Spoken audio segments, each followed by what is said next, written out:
Welcome to day 2 of our line design composition project. So last class, we picked a stencil, laid just a piece of printer paper on top,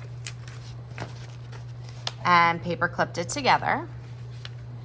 And then we were using fine tip markers to define the space created by the lines, but we weren't putting in any lines. So the repetition and pattern that we used with our line work was defining that area. So very quickly, I'm going to just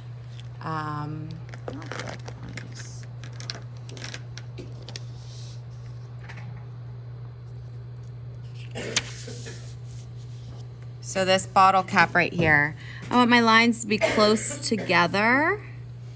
The closer together they are, the more it is going to define that space.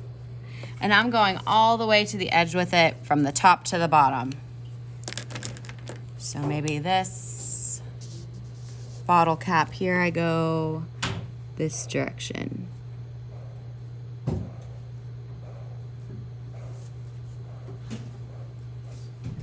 Okay. All right. So you have that idea. You know how you're supposed to go about doing that.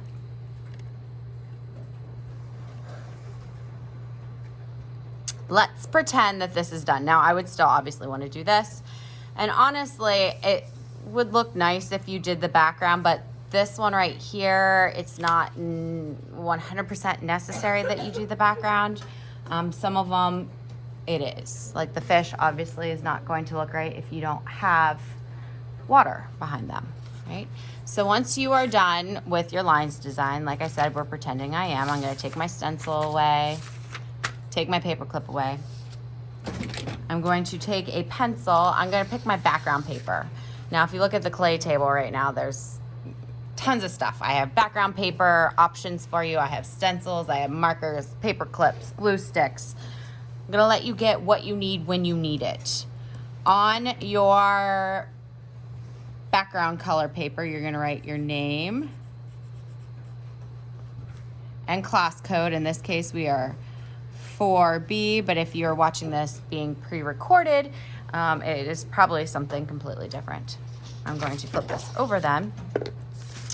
And we are going to mount our picture onto our background paper.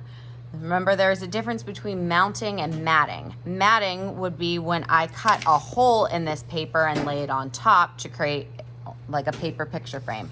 Mounting is when you attach a smaller piece of paper to a larger piece of paper, creating the same effect, creating a border or something that looks like a picture frame.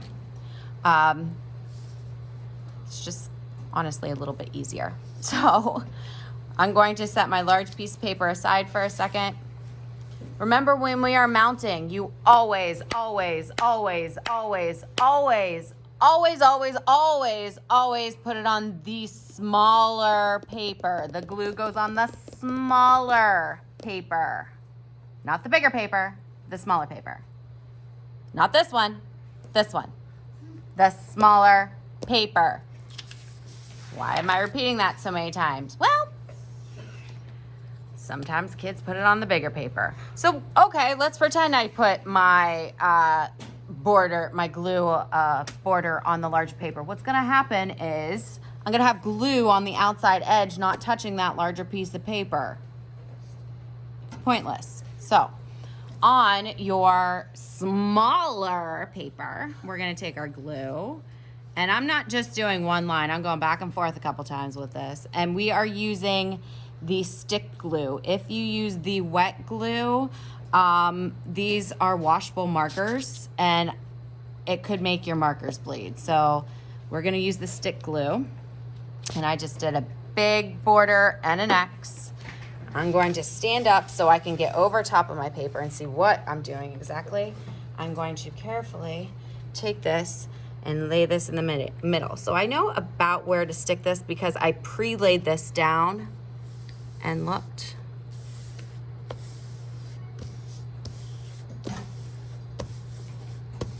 I'm going to smooth everything out because you might get some wrinkles in there.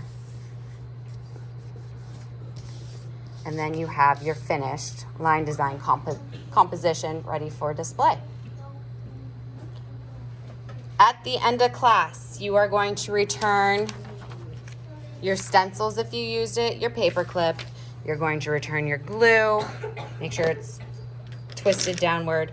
If you used markers today, make sure that they are all bundled up with your rubber band, keeping them together as a set. And since we are out of room on the clay table, I'm gonna have you turn these in on my desk today.